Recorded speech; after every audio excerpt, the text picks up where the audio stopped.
Welcome to The Market Mindset. We are the hub for news, results, and CEO interviews focusing the junior commodities sector. We provide market analysis and perspective that will help position you for solid returns. If that sounds like something you're interested in, you can help support us by liking this video, subscribing to our channel, and clicking the notification bell. For more info, you can visit our website. All links are in the description below. Now let's get into today's video.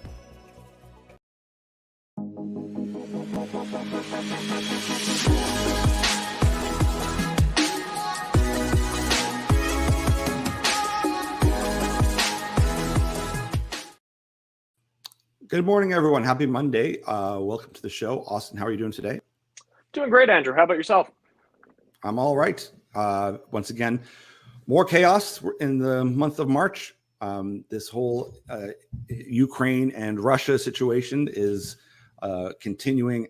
Maybe not. It's escalating, but it's tough because we were kind of chatting earlier. There's immense amount of propaganda on both sides.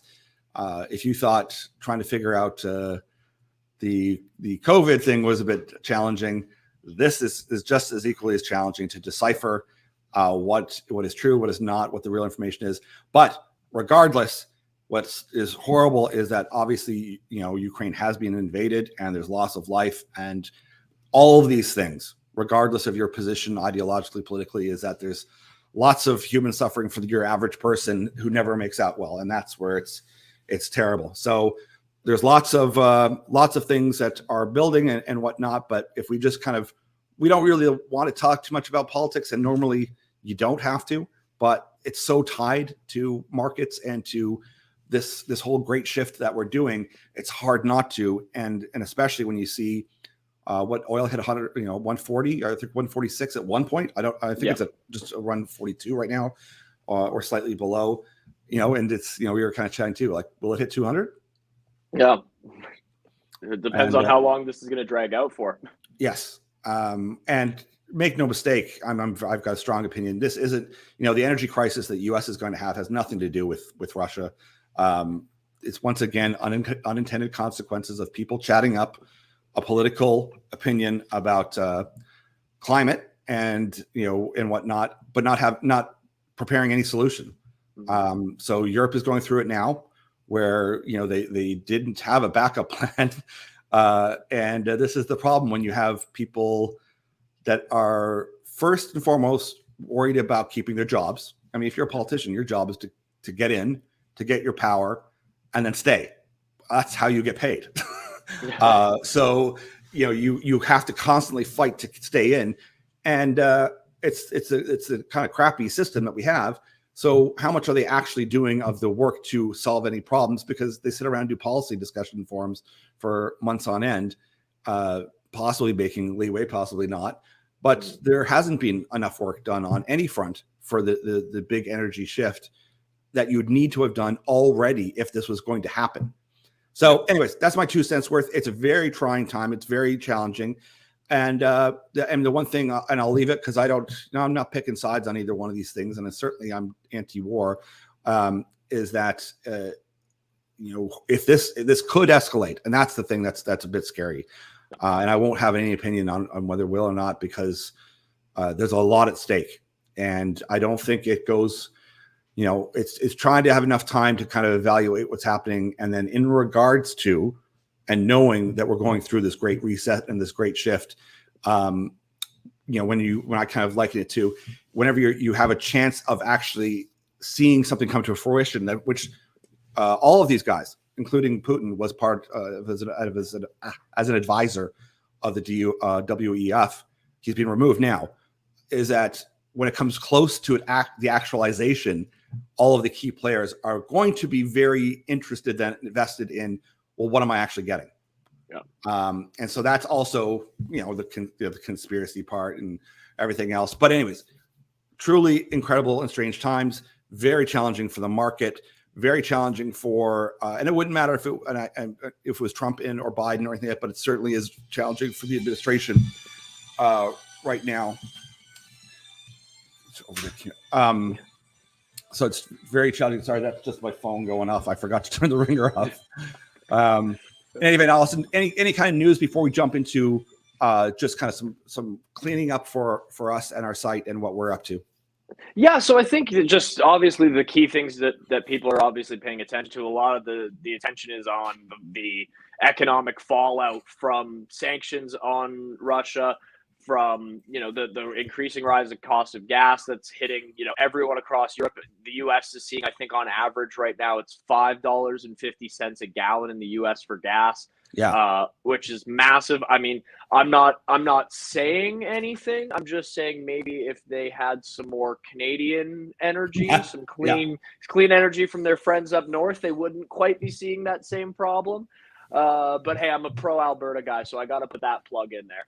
But no, obviously it's captivated the attention of everyone. I know you and I made a joke about it earlier, where we kind of said, hey, it's amazing how quickly everything else has gone away, and now the whole focus is Russia and Ukraine. But very difficult for anyone to be able to sift through the massive amounts of propaganda that you're getting from both sides, figure out exactly what's going on. But it's going to continue to dominate the headlines and dominate the market until there's some sort of resolution to this, which is, again, it's going to take a long amount of time. The two sides seem like they're fairly far apart on what they're willing to give up and compromise on to see a ceasefire or any peace talks actually come to fruition. So we're in a bit of a wait and see period with it, but there's no doubt it's going to continue to be at the forefront of both the media narrative and the effect it's having on the market. Yeah, I mean, it's no surprise with coal being the big winner last year that this year oil and gas will certainly be. So those that can act swiftly and confidently will be able to make a lot of money. And I mean that as an oil and gas company. So a lot of Alberta ones will be poised and ready to go.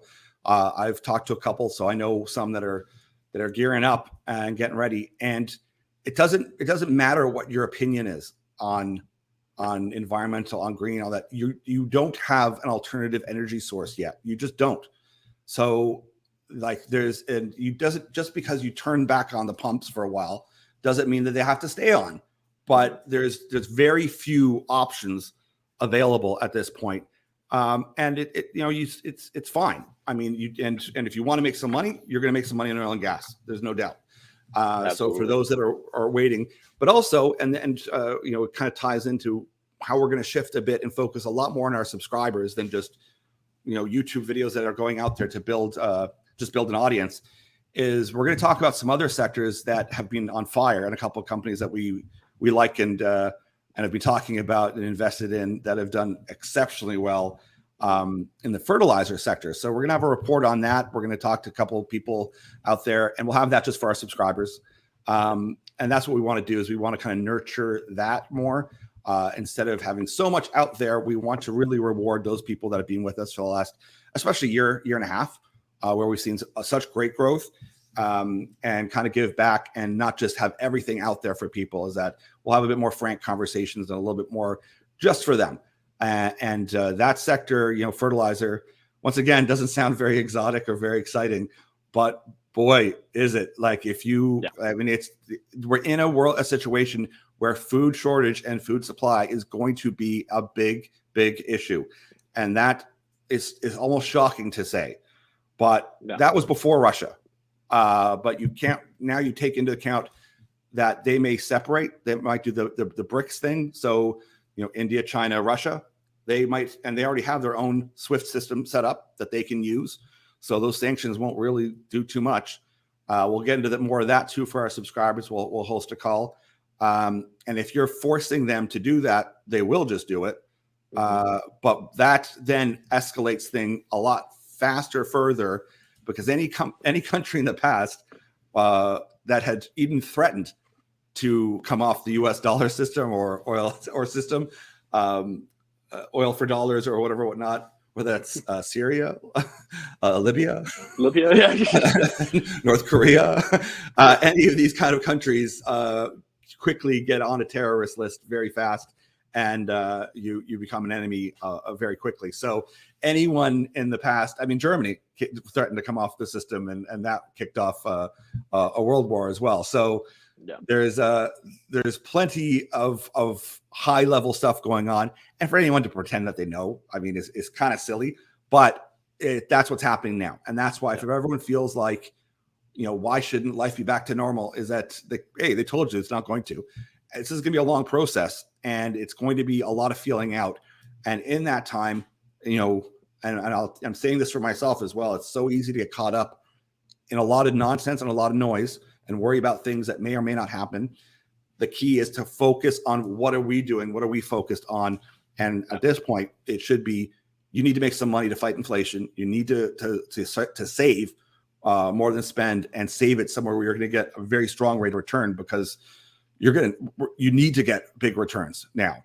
And so those are the things that we're kind of looking on. And Mark here has made a great comment. Let's go for gas and helium now that there is a bit of panic. It's true. I mean, 100%. Helium is good. It's going to look good, and we can't say enough about DME, but there's other helium plays as well that are strong in their own right.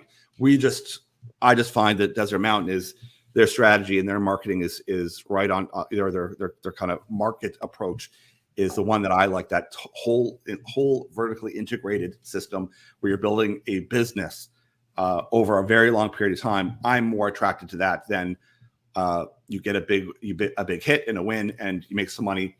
That being said, the oil and gas sector, some of these are going to be big wins for the year. So you can make some money in the short term, and you can take that and put it towards some of these green solutions that they're going to go strong, but they need a lot of helping hand from governments. Yeah, they do for sure. But there's no denying that those two sectors for sure, and a number of other ones you touched on phosphate earlier, are going to see positive impacts out of the current situation that we're getting into. I know with potash and phosphate, Russia and Belarus control about half of the world's supply of that. So you're seeing, we're kind of waking up and saying, all right, we need to be able to sort this out ourselves, while we're putting sanctions in place that are, pushing Russia, as you mentioned, right into the arms of China. So the effect and blowback of that, I've mentioned this before on a previous show, the intended and unintended consequences of these actions are really only starting to kind of play out, and they're going to continue to evolve and change. And you have to be able to adapt and understand to the constantly changing landscape that we're going through now, and how can you best position yourself through that. Absolutely. And that's why we also, with the site, this is our last Monday show for a while, is we want to focus a lot more, once again, as I said, on our subscribers, and to make sure that we're giving them extra content directly, and to make ourselves more open to them, because I'm kind of spread thin. I mean, we're doing a lot of different stuff and getting so much out there. And I mean, I love it. But at the same time, I want to make sure that since we've grown so fast, so well, that we're giving back to those people that have subscribed. And I mean, just like the free subscription, just they gave an email, is even that I want to give back to them, and then explain to people what the paid subscription is and why they should be doing that. That's kind of self-explanatory, because the companies that we've kind of talked about and that we've been buying and talking about our newsletters have done exceptionally well. That's what we'll focus on more. The paid subscription side is talking about what we're actually buying, other than just big themes and big pushes and industry insight. Is that where's my money going towards? And that's we'll put behind a paywall more in the future. Of course, I'm always going to throw out hints there and whatnot. I can't help myself. But once again, we want to really nurture the people that have supported us and that we really appreciate, both on the YouTube growth, which has been pretty strong, but also at the website level, and really give back and have a lot of content for people there. So there's a reason to go to the website and to look and go, oh wow, they're building a message board on here. They've got lots of videos that are just for us. So that's what we want to do, and that frees up a bit of time here that where we wanted to get out and talk to people and let them know that we're here. I think we've done that to some extent. We've got a lot of video. Is that now really focus on giving back to that core group? Yeah, and that's exactly what you mentioned. We're going to put a lot of content on that side for people to look at and sift through. And we're going to take recommendations from subscribers as well on what do you guys want to see. We're going to have these daily message board posts from you and me. So getting a little bit of both, some of your ideas, some of mine. And we'll be putting just our kind of daily thoughts, what's going on in the market, what's changing. We've done a lot of updates on Ukraine and Russia, but there's a few other interesting tidbits in there for people to check out. Obviously, that everyone gets access to the newsletter as well for being a subscriber. We're going to have varying reports in there. I know you've got a couple of reports that you've got in the pipeline. Yep. They're going to be coming out on there. So really, really excited to see those. And then just a bit more of that open space for us to give out, the hints on, okay, what are we actually really looking at buying? Where are we going to position ourselves? And having a bit more of a free flowing conversation. So excited to be ramping up that side of things and trying to capitalize on the growth that we've seen and give back to the people who've supported us so well over the last year and a half.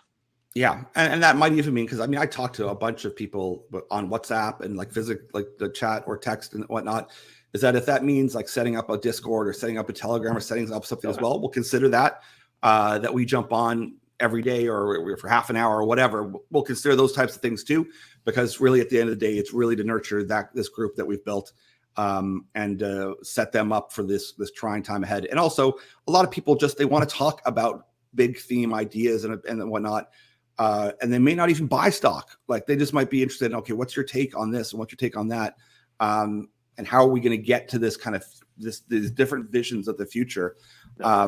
And we want that to be there for people. So we want to acknowledge that for everyone. And really that key motivation and drive forward was for all those people that have joined us on this way.